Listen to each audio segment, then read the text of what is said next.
எப்பயுமே பேசுறதுன்னா மக்கள்கிட்டயும் சரி, நாங்கள் எல்லாருக்கிட்டையுமே பேசுறது என்னன்னா, நம்ம எல்லாருமே எதுக்காக வேலை செய்கிறோம் அப்படின்னா, ஒரு சமுதாயத்தில் ஒரு மாற்றத்தை கொண்டு வரணுங்கிறதுக்கு தான். இப்போ இங்கே நம்ம இப்போ நான் பேச போகிறது எனக்கு தெரியுங்கிறது இல்லை, நம்ம எல்லாருக்குமே தெரியும். ஆனால் என்னென்னா, அதை செய்யறதுக்கான சில வாய்ப்புகள் சிலருக்கு கிடைச்சிருக்கும், சில வாய்ப்புகள் சிலருக்கு கிடைச்சிருக்காது, அவ்வளோதான். அந்த வாய்ப்புங்கிறது என்னென்னா, இப்போ எங்களுக்கெல்லாம் மக்கள் ஓட்டு போட்டாங்க, நாங்கள் வந்தோம், அதனால் எங்களால் செய்ய முடிஞ்சுது. இன்னொன்று இங்கே நிறைய செய்யணுங்கிற ஆர்வம் இருக்கும், அந்த வாய்ப்பு கிடைச்சிருக்காது.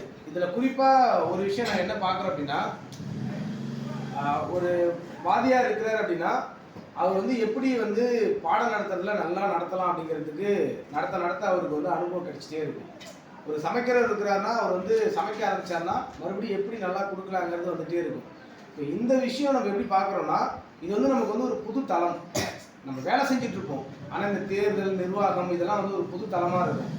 இப்போ எங்களுக்கு அந்த வாய்ப்பு கிடைச்சதால நாங்கள் இங்கே நின்று பேசுகிற அளவுக்கு, இப்போ நானும் மனோஸ்வரி அண்ணாவோ இங்கே நின்று பேசுகிற அளவுக்கு நாங்கள் தயாராக இருக்கோம். ஏன் எங்களால் நிற்க முடியுதுன்னா, அந்த வாய்ப்பு எங்களுக்கு கிடைச்சிது, அதனால் நாங்கள் பண்ணோம், நாங்கள் இங்கே நிற்கிறோம்.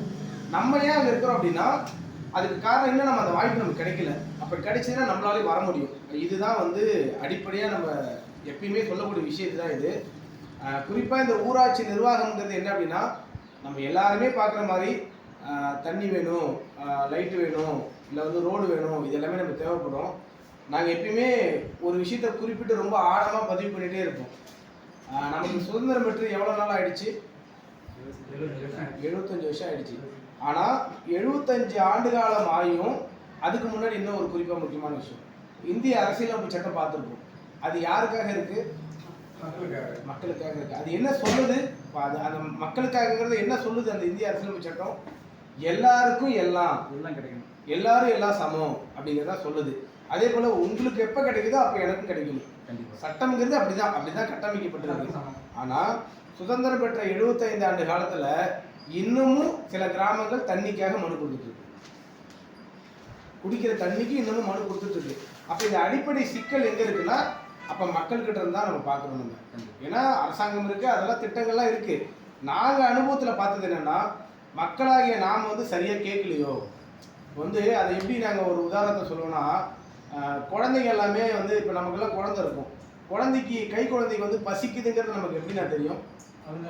அந்த குழந்தை அழுனா தான் நமக்கு தெரியும். அதே போல தான் அரசாங்கத்துக்கு நாமெல்லாம் மக்கள் ஒரு குழந்தை மாதிரி தான். நம்ம கேட்டோம் அப்படின்னா கிடைக்கிறதுக்கான வாய்ப்பு இருக்கு.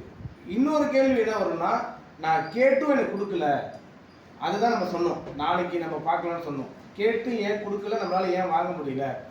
ஒரு குழந்தை தனியா அழுதுச்சுன்னா தாய் கொடுத்துருவாங்க, அது தாயோட மாண்பு. அவங்க கண்டிப்பா என் குழந்தை பசியில இருக்கு, அவங்க குழந்தைன்னு இல்லை, யார் குழந்தை அழுதாலும் பாலை கொடுத்துருவாங்க. ஏன்? அது அவங்க தாய்மையோட அது ஒரு பண்பு. ஆனா அரசாங்கம் அப்படி இருக்கானா, அது ஒரு பெரிய கேள்வி. நம்ம யாரை உட்கார வச்சிருக்கணும், யார் உட்காந்துருக்குறாங்க, இதெல்லாம் நம்ம அதுக்குள்ள போற மாதிரி இருக்கும். அப்ப யார் அங்க மேல உட்காந்துருந்தாலும் நம்ம கேட்டது கிடைக்கணும் அப்படின்னா எந்த முறையில் கேட்டோம், என்ன அணுகுமுறையில கேட்டோம். அப்போ நம்ம எப்பயுமே சொல்லிட்டே இருப்போம், ஒரு குழுவாக சேர்ந்து செயல்படணும்.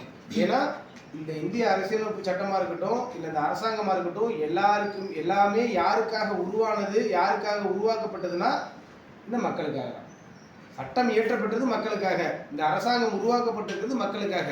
ஆனால் அந்த மக்கள் கேட்டு வேலை நடக்கலை, செய்யலை அப்படின்னா எங்கே பிரச்சனை இருக்குது, எங்கே கேப் இருக்குது?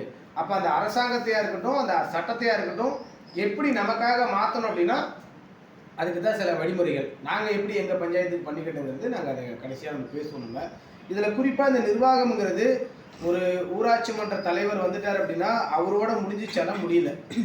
ஏன் முடியலன்னா, நம்ம எல்லாரோடையுமே அந்த அணுகுமுறை எப்படி இருக்கும் அப்படின்னா, ஒரு அதிகாரத்துக்கு வந்துட்டோம் அப்படின்னா எல்லாருமே நம்ம கட்டுப்படணும்.